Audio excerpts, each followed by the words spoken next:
저는 외삼촌한테 남다른 정이 있었어요. 제 외삼촌은 중의사였어요. 제가 10살 때 갑자기 계속 각혈을 했는데 다행히 외삼촌의 응급처치로 살아났어요.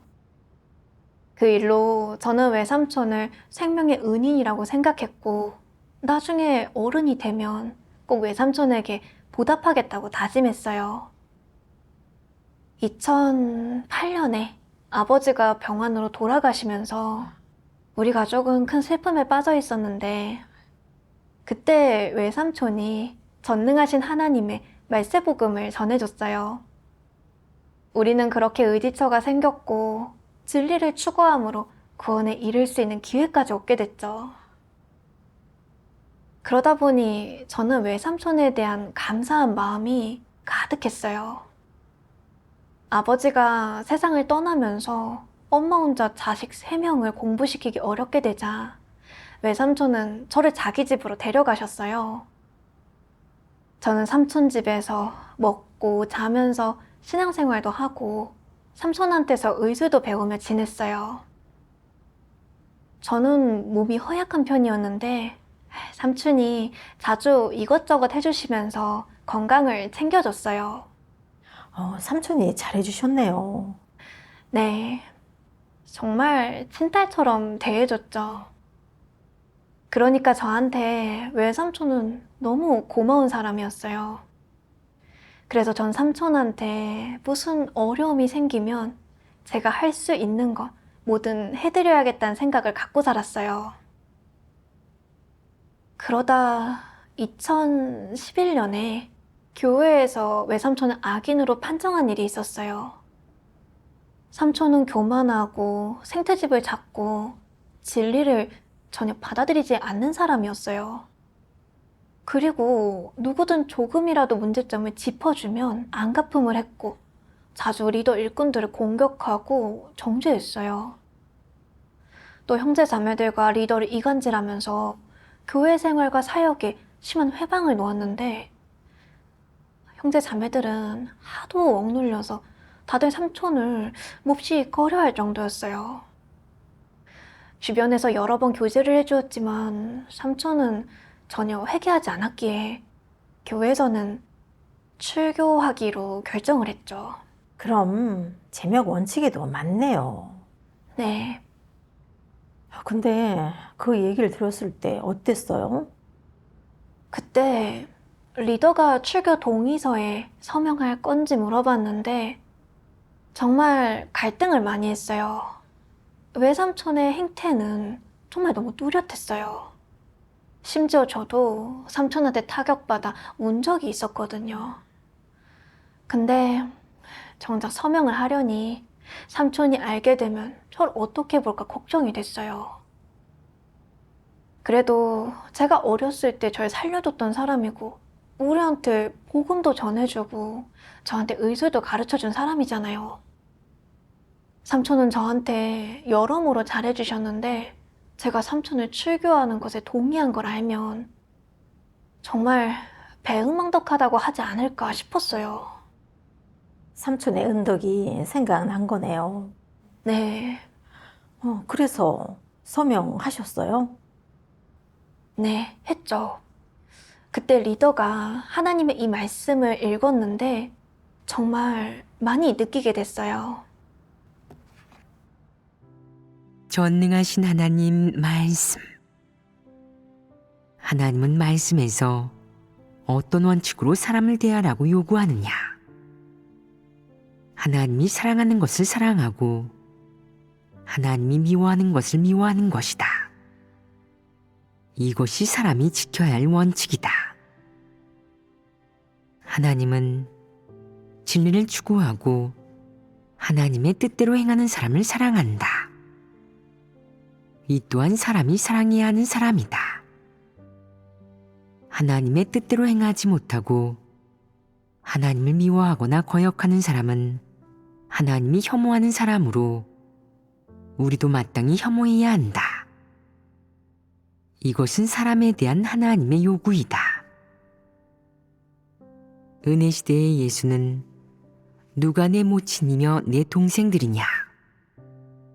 누구든지 하늘에 계신 내 아버지의 뜻대로 하는 자가 내 형제요 자매요 모친이니라 라고 했다. 은혜 시대에 벌써 이 말씀이 있었고 오늘날 하나님이 사랑하는 것을 사랑하고 하나님이 미워하는 것을 미워하라 라는 말씀은 더욱 명확하고 단도직입적이다. 그러나 사람은 흔히 하나님이 한 이 말씀의 참된 의미를 깨닫지 못하고 있다. 이 말씀을 듣고 나니 가책이 느껴졌어요. 외삼촌에게 악인의 모습이 이렇게 뚜렷한데도 제가 서명을 하지 않으면 그건 악인이 교회에서 회방을 놓도록 방종하는 거잖아요. 저는 감정에 휘둘릴 게 아니라 하나님이 사랑하는 것을 사랑하고 하나님이 미워하는 것을 미워하라 라는 하나님의 말씀대로 실행해야 하는 게 맞잖아요. 그래서 서명을 했어요. 2012년에 교회는 외삼촌에 대한 출교를 고지했는데 저는 외삼촌 얼굴을 제대로 못 보겠더라고요. 나중에 삼촌은 제가 동의한 걸 알고 분별이 없는 바보 멍청이라며 질타했어요. 저는 삼촌의 태도가 자기 악행을 반성하거나 인식하는 게 전혀 아니라는 걸 알았어요. 하지만 마음 한켠에는 동의서에 서명한 제가 너무 매몰차고 배은망덕한 게 아닌가 하는 생각이 들었어요. 그러다 본분의 필요로 외삼촌 집을 떠나게 됐죠. 더 이상 외삼촌을 마주할 일은 없었지만 외삼촌의 질타가 계속 마음에 남는 거예요. 그 후에 좀 큰 일이 생기면서 외삼촌에 대한 미안한 마음이 더 커졌는데 그로 인해 저는 하나님을 대적하는 짓을 하게 됐죠. 대적하는 짓이요? 네. 2016년 말쯤이었어요. 제가 객지에서 본분을 이행하는 중이었는데 폐렴, 폐수종으로 상태가 안 좋아 형제자매들의 도움으로 병원에 입원하게 됐죠. 나중에 삼촌이 병원에 오셨는데 앞뒤로 혼자 뛰어다니면서 치료비도 다 내주고 절 챙겨줬어요. 제가 혈압이 떨어지면 여기저기 혈자리를 눌러가면서 지압도 해주셨고요. 퇴원 후에는 탕약을 지어주면서 몸 회복을 도와줬고요. 제가 삼촌을 출교하는 거에 동의했는데도 삼촌은 여전히 저한테 잘해주시니까 미안한 마음이 배가 됐어요. 그런데다 삼촌은 자기가 출교된 후 몇 년 동안 그래도 계속 복음을 전했다면서 여러 명이 복음을 받아들이기도 했다고 했어요. 또 복음을 전하다 큰 붉은 용에게 잡혀 집을 수색당하고 중요한 영업도 정지당하면서 10만 위안 넘게 손해를 보게 됐다고 했어요. 근데 그렇게 큰 붉은 용의 박해에도 삼촌은 하나님 말씀책을 보관한 집 정보를 발설하지 않았다고 했어요. 다만 큰 붉은 용이 사진을 보여주면서 형제자매를 지목하라고 했을 때 리더를 맡은 자매를 딱 한 명 확인해 준 적이 있다고 했는데 그 자매는 삼촌을 출교시킨 리더였어요. 삼촌은 그런 얘기를 하면서 마지막엔 또다시 저보고 양심이 없다고 하면서 자기는 저를 정말 친딸처럼 생각하고 아빠처럼 챙겨줬는데 저는 냉혈동물처럼 인정머리 없이 굴었다고 했어요. 그 얘기를 또 꺼내니까 정말 삼촌한테 미안한 마음이 들면서 동정심도 생기는 거예요. 출교는 됐지만 그래도 복음 전하고 박해를 받았어도 하나님을 떠나지 않았다는 생각이 들었겠네요. 네. 마침 얼마 전에 윗선 리더한테서 과거 출교했던 사람들 중에 회개한 모습을 보이고 계속 복음을 전한 사람이 있으면 교회에서 다시 받아줄 수 있다는 얘기를 들은 게 생각난 거예요. 전 바로 외삼촌을 생각했어요.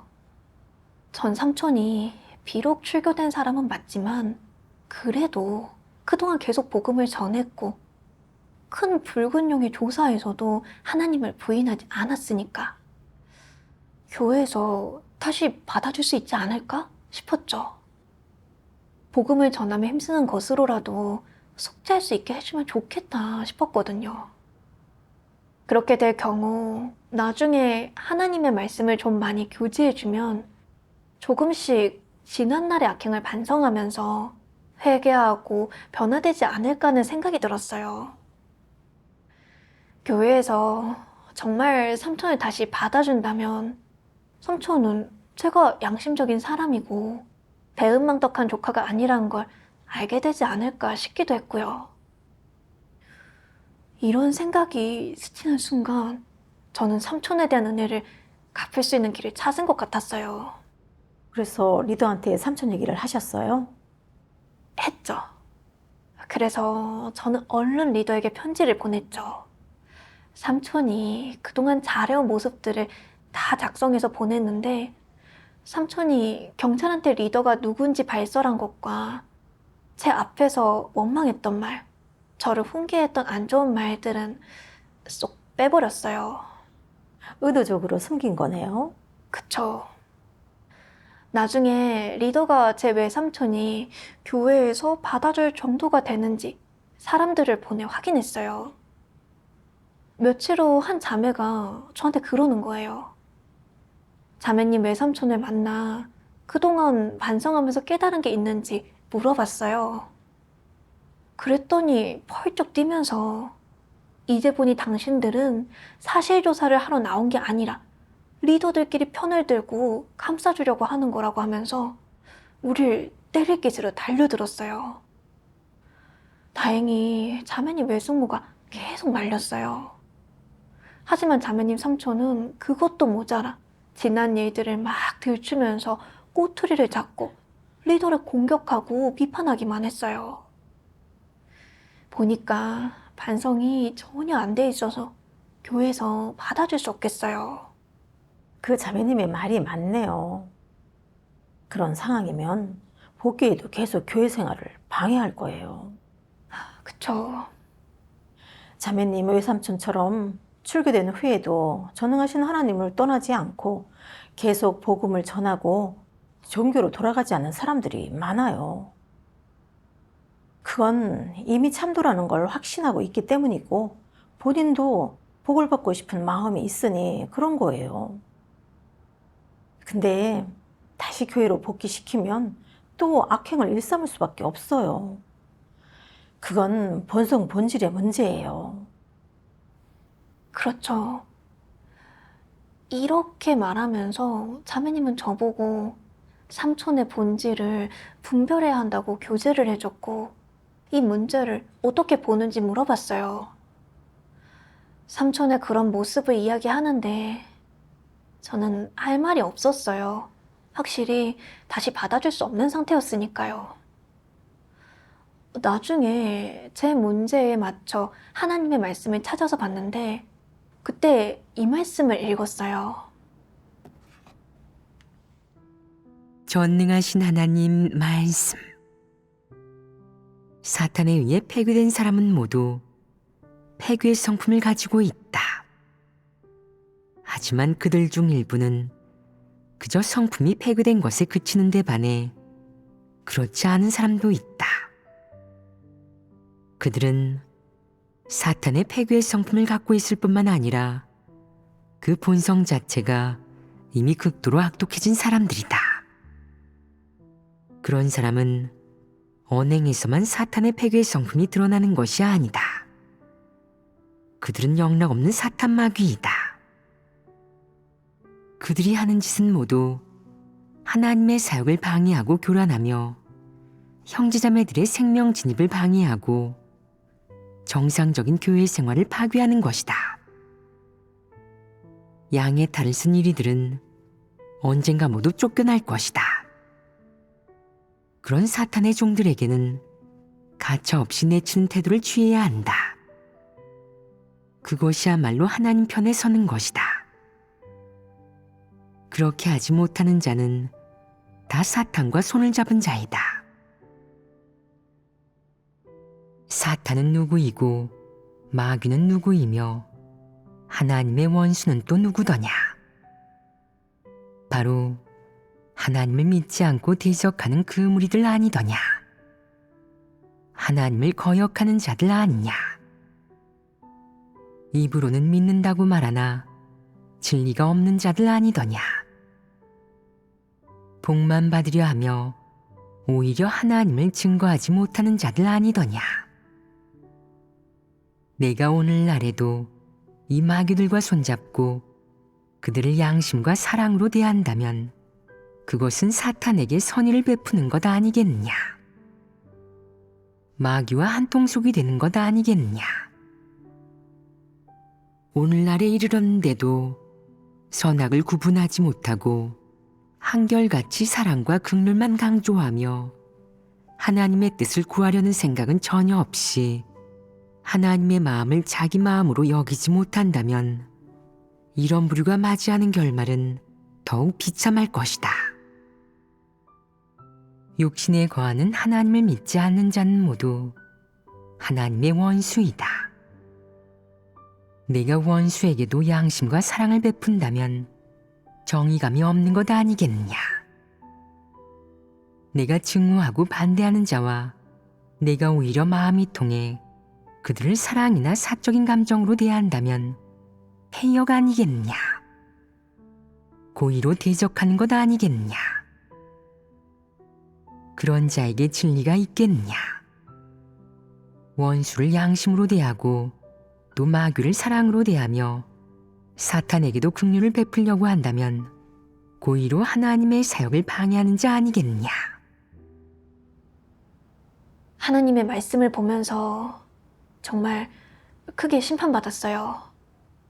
삼촌은 출교된 지 몇 년이 된 사람인데 조금이라도 양심적이고 이성적인 사람이라면 정말 남에게 상처 주고 교회 생활과 사역에 회방 놓고 하나님을 대적하는 일을 그렇게 많이 한 것에 대해 가책을 느낄 게 분명하고 잘 반성하면서 회개하고 뉘우치는 게 정상이잖아요.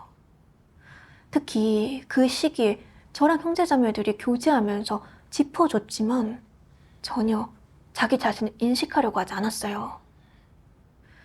심지어 몇 년 동안 저를 미워하고 리도는 더 미워했어요. 자기가 출교된 게 다른 사람 때문이라고 생각하면서 자기를 출교시킨 리더에 대해 앙심을 품고 경찰에게 사진 속 인물을 확인까지 해준 거예요.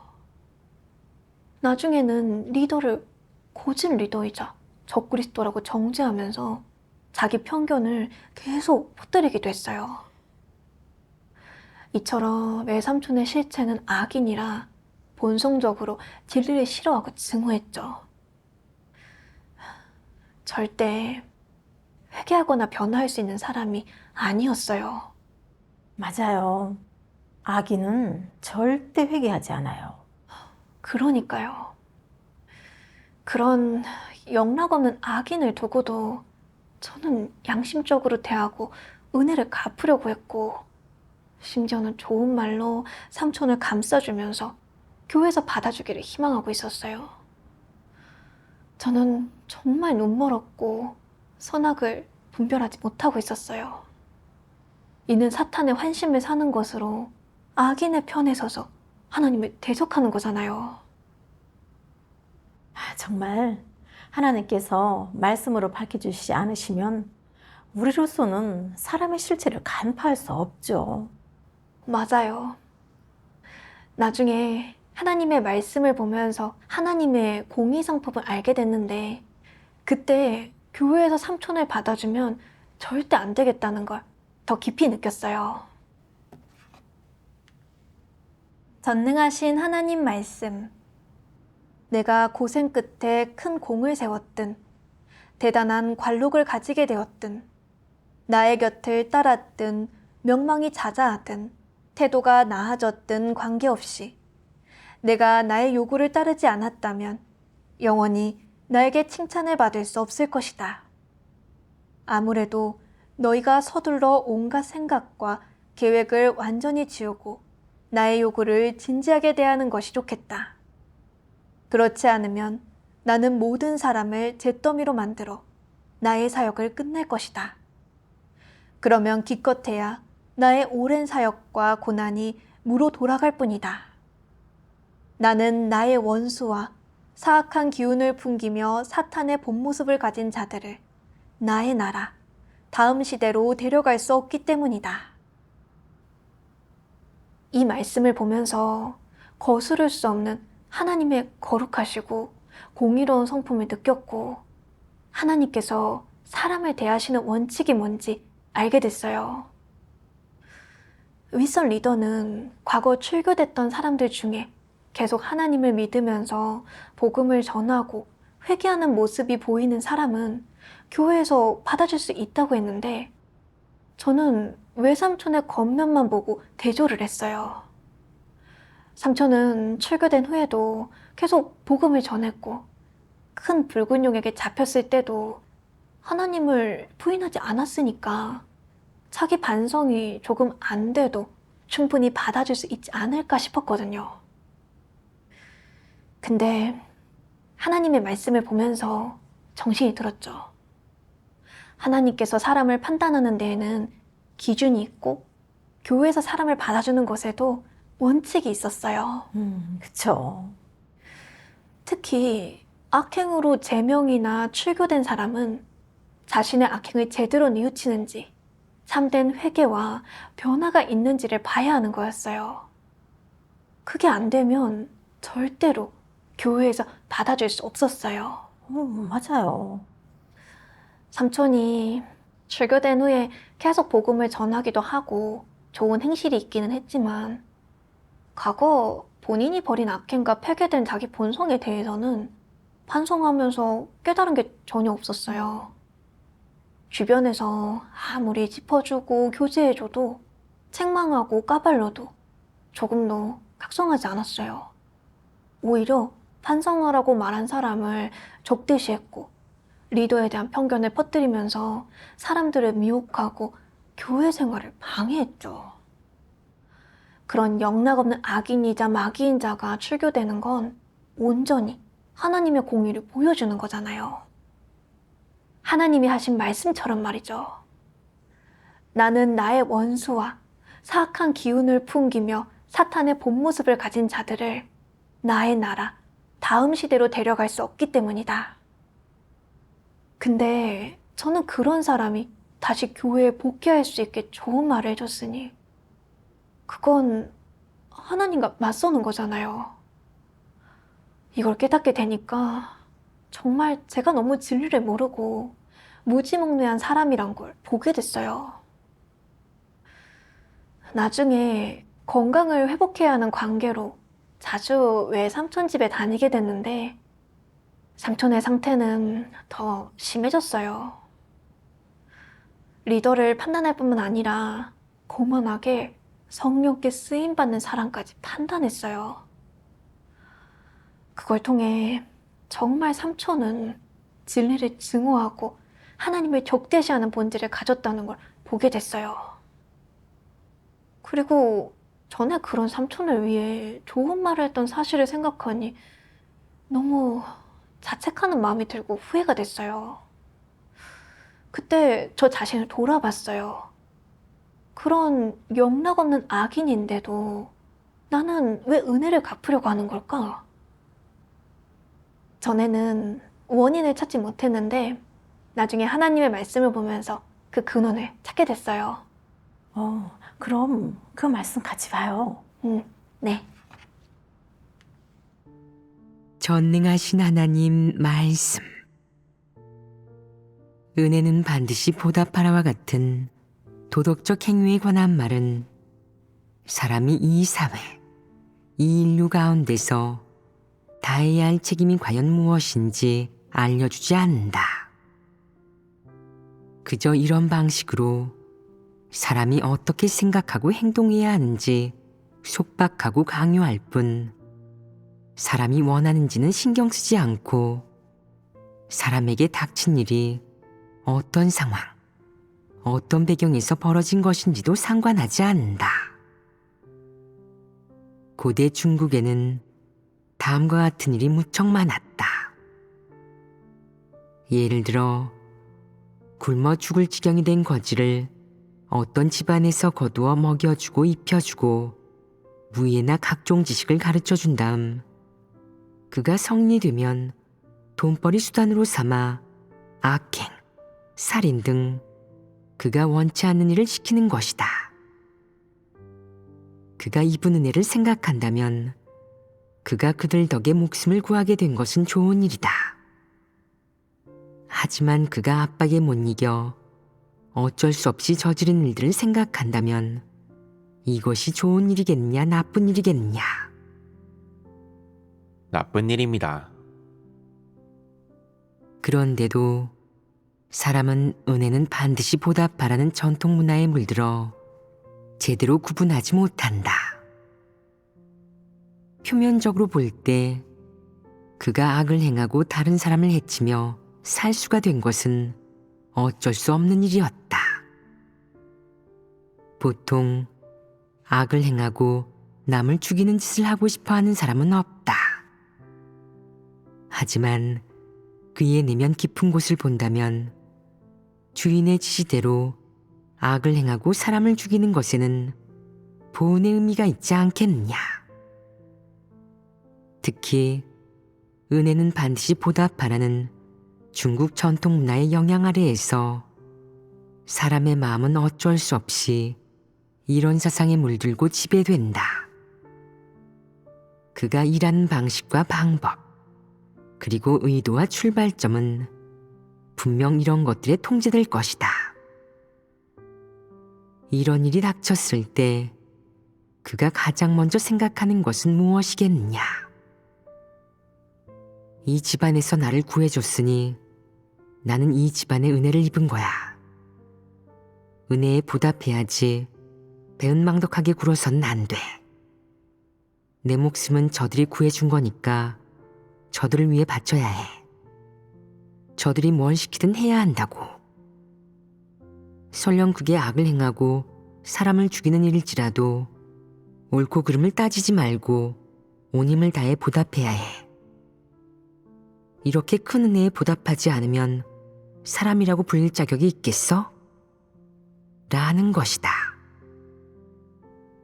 그래서 그는 그 집안 사람들이 살인이나 나쁜 일을 시킬 때마다 조금도 주저하지 않고 어떤 의문도 품지 않는다.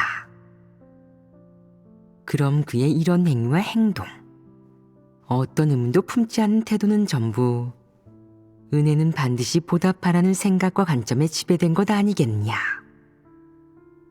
그는 은혜는 반드시 보답하라는 덕행의 준칙을 이행하고 있는 것 아니겠느냐. 이 사례에서 무엇을 알 수 있느냐. 은혜는 반드시 보답하라는 말이 좋으냐. 좋지 않습니다. 거기에는 원칙이 없습니다. 사실 보은하는 사람에게도 원칙이 있다. 그의 원칙은 바로 은혜는 반드시 보답해야 한다는 것이다. 다른 사람에게 은혜를 입었으면 반드시 보답해야 하며 보답하지 않으면 사람이 아니고 정죄당한다고 해도 할 말이 없다는 것이다. 물 한 방울의 은혜라도 넘치는 샘물로 보답하라 라는 말이 있는데 하물며 이는 물 한 방울의 은혜가 아니라 목숨을 구해준 은혜이니 더더욱 목숨으로 갚아야 한다는 것이다. 그는 보은의 원칙이 무엇인지, 보은의 마지노선이 무엇인지 알지 못한다. 자기 목숨을 그 집안 사람들이 구해주었으니 마땅히 그들을 위해 목숨을 내놓아야 한다고. 그들이 무엇을 시키든 심지어 그것이 악을 행하고 남을 죽이는 일일지라도 해야 한다고 생각한다. 그의 그런 보은은 원칙과 선을 잃어버리고 악인의 앞잡이가 되는 행위로 스스로를 망치는 짓이다.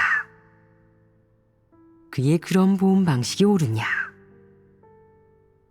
당연히 옳지 않다. 이는 어리석은 행동이다. 이 말씀을 보고 알게 됐어요. 제가 삼촌에게 미안한 마음을 갖고 계속 은혜를 갚으려고 하는 건 은혜는 반드시 보답하라. 물 한 방울의 은혜라도 넘치는 샘물로 보답하라와 같은 덕행의 사상에 묶여 있었기 때문이었어요. 자신이 힘들 때 상대가 도움의 손길을 내밀거나 위기에 빠졌을 때 목숨을 구해줬으면 그 은혜는 영원히 기억해야 하고 나중에 꼭 갚아야 양심적이고 인간적인 사람이라고 생각했던 거예요.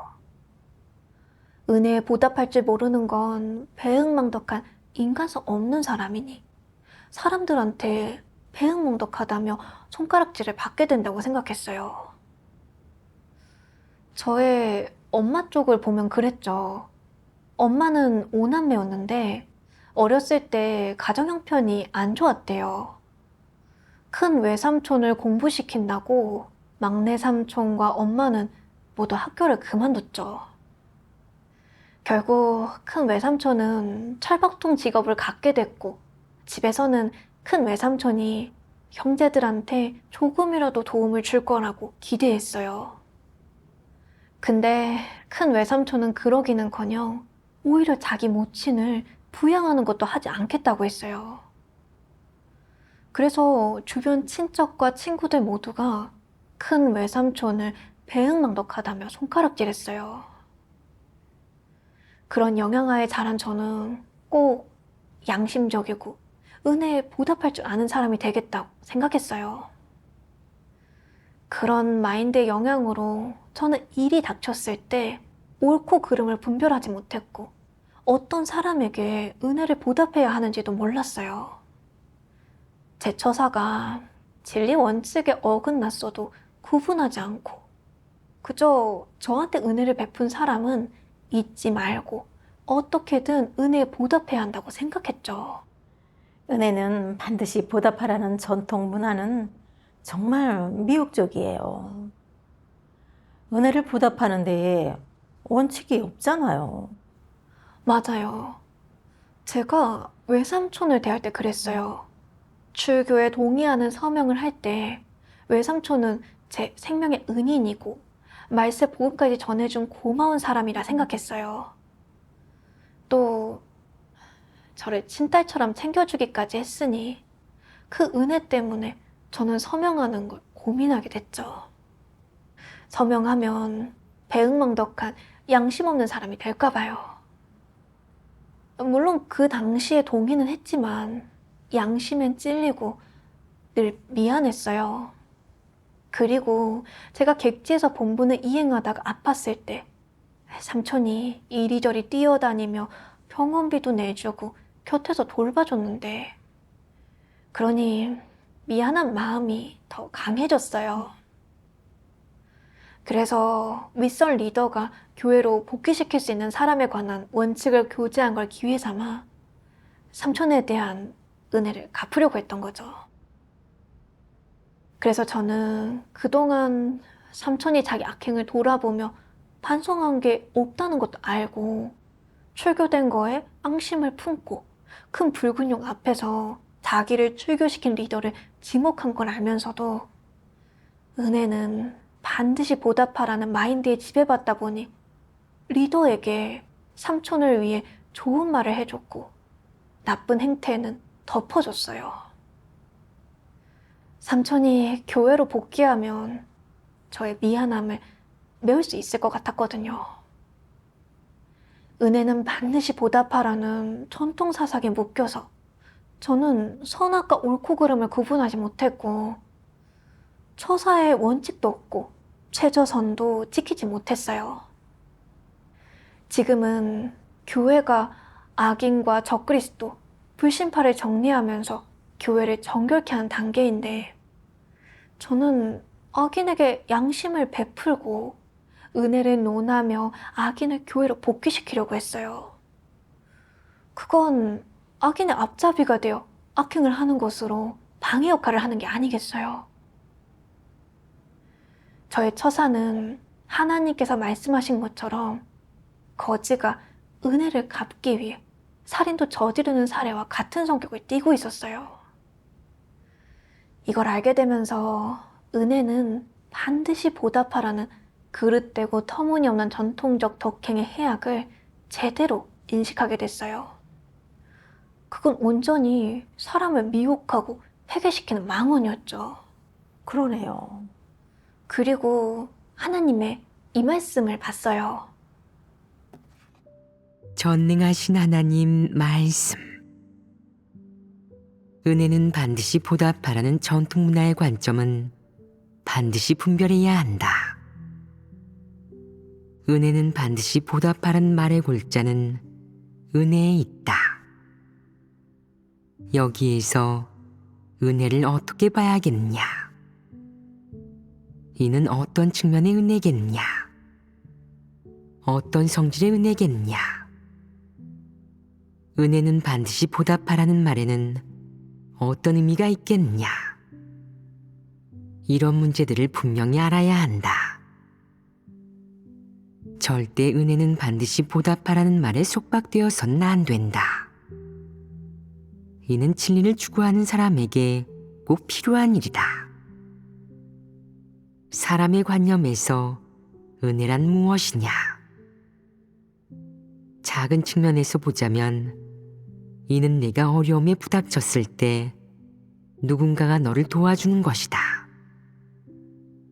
예를 들어 내가 피죽도 못 먹고 힘들어하고 있을 때 내게 밥 한 그릇을 주는 것, 갈증으로 죽을 것 같을 때 물 한 병을 주는 것, 넘어져서 일어나지 못하고 있을 때 한 번 부축해 주는 것, 이런 것들이 전부 은혜에 속한다.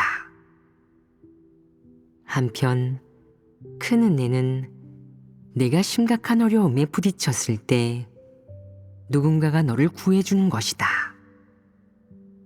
이는 목숨을 구해준 은혜에 속한다. 내 목숨이 위험에 처했을 때 누군가가 너를 놓아 죽음에서 구해준다면 이는 목숨을 구해준 것과 같다. 이런 것들이 모두 사람이 생각하는 은혜이다. 이런 은혜는 물질적이고 사소한 은혜의 범주를 넘어선 크나큰 은혜에 속한다. 이는 금전이나 물질로 가늠할 수 없는 것으로 감사의 말 몇 마디로는 상대에 대한 고마운 마음을 표현할 수 없다. 그럼 이런 식의 판단이 정말 정확하겠느냐? 정확하지 않습니다. 왜 정확하지 않다고 하는 것이냐? 사람은 전통 문화의 근거에 이 일을 판단하기 때문입니다. 그런 식의 대답은 도리이고 이론이다. 옳은 것 같지만 사실의 본질과는 부합하지 않는다. 실제적인 말로 표현한다면 이 일을 어떻게 해석해야겠느냐? 묵상해 보아라. 얼마 전 인터넷상에 다음과 같은 동영상이 있다는 이야기를 들었다. 한 사람이 지갑을 떨어뜨렸는데 그것을 알아채지 못했다. 그런데 마침 옆에 있던 강아지 한 마리가 보고는 지갑을 물고 그를 따라갔다. 하지만 그 사람은 강아지가 자기 지갑을 물고 있는 것을 보고 강아지가 훔쳤다고 생각해서 흠씬 두들겨 패주었다. 이 일이 황당하지 않으냐? 그 사람의 품격은 개보다 못하다. 그 강아지가 한 일은 사람의 도덕적 기준에 완전히 부합한다. 다만 사람은 말을 할 줄 알아 지갑이 떨어졌어요 라고 외칠 수 있었겠지만 강아지는 사람의 말을 할 줄 모르니 조용히 지갑을 물고 따라갔을 따름이다. 개조차 전통 문화가 제창하는 좋은 행위를 실행할 수 있다. 그럼 사람은 어떠하냐? 사람에게는 양심과 이성이 있다. 사람은 처음부터 이러한 것들을 갖고 태어났으니 이런 일들을 더더욱 잘해낼 수 있을 것이다. 사람에게 양심이 있는 한 노력하거나 대가를 치를 필요도 없이 아주 간단히 이런 책임과 의무를 해내고 타인에게 도움과 이로움이 되는 일들을 할 수 있을 것이다. 그럼 이 일의 성질을 은혜라고 할 수 있겠느냐? 은혜의 수준으로 끌어올릴 수 있겠느냐? 그럴 수 없습니다. 은혜의 수준으로 끌어올릴 수 없는데 보답을 논할 필요가 있겠느냐? 그럴 필요는 없다. 하나님이 너를 구하려는 것이면 어떤 사람을 통해 봉사하게 하든 너는 먼저 하나님께 감사하고 하나님으로부터 받아들여야 한다. 은혜를 완전히 사람에게 돌리거나 심지어 보은하기 위해 자신의 인생을 다른 이에게 바쳐서는 안 된다. 이는 크게 잘못된 것이다. 마음속으로 하나님의 은혜에 감사할 줄 알고 하나님으로부터 받아들여야 한다. 이것이 핵심이다. 하나님께서 타인의 도움을 올바르게 대하는 길을 분명하게 말씀해 주셨네요. 네, 맞아요. 이 말씀을 보면서 은혜는 반드시 보답하라는 말 속에 은혜에 대해 새로운 인식과 정의를 알게 됐어요. 저는 원래 사람이 어려움이나 위태로운 상황에 처했을 때 도움의 손길을 보내거나 목숨을 구해주면 정말 큰 은혜를 입은 것으로 가슴에 새겼다가 보답해야 한다고 생각했어요. 근데 하나님의 말씀을 보니까 그건 은혜라고 할 수 없더라고요. 그건 사람의 본능에 속한 거라 양심적인 사람이라면 누구나 할 수 있는 행동이었어요. 저의 삼촌의 경우도 그랬죠. 본인이 의사니까 제가 위태로운 상황에 처했을 때 저를 구해주는 건 당연한 거고 그게 삼촌의 책임인 거죠. 무엇보다 저의 숨결은 하나님께서 주신 거고 저의 생사도 하나님께서 주관하시는 거지 사실 삼촌이 저를 살 수 있게 구해준 건 아니잖아요. 그렇죠. 또 아빠가 돌아가신 후에 엄마 혼자 저희 남매를 뒷바라지 한다고 힘들어할 때 삼촌이 저를 집에 데려가 먹여주고 재워주고 의술을 가르쳐주고 몸이 안 좋으면 영양 보충도 해주고 제가 아플 때 병원에서 챙겨주기도 했어요. 근데 그것도 다 하나님의 주재와 안배하심이니까 저는 하나님께로부터 받아들이는 게 당연한 거죠. 그리고 외삼촌이 저에게 하나님의 말세복음을 전해준 것도 하나님의 주재와 안배하심이니까 하나님께 감사하는 게 맞잖아요. 맞아요. 하나님께서 이렇게 말씀하셨잖아요. 우리는 누구든 우리에게 은혜를 베푼 사람을 모두 하나님으로부터 받아들여야 한다. 라고요. 네. 이걸 깨달으니 외삼촌에 대한 미안한 감정이 사라졌어요. 이번 일을 체험하면서 은혜는 반드시 보답하라는 전통 사상이 얼마나 그릇되고 터무니없는 건지, 얼마나 사람을 옥죄고 해치는 건지 알게 됐어요. 이걸 몰랐으면 전 은혜에 보답한답시고 계속 원칙 없이 선을 지키지 않고 임의대로 처신하면서도 하나님께 대적하고 있다는 걸 몰랐을 거예요. 정말 하나님께서 말씀으로 저를 깨워주신 거예요. 하나님께 감사하죠.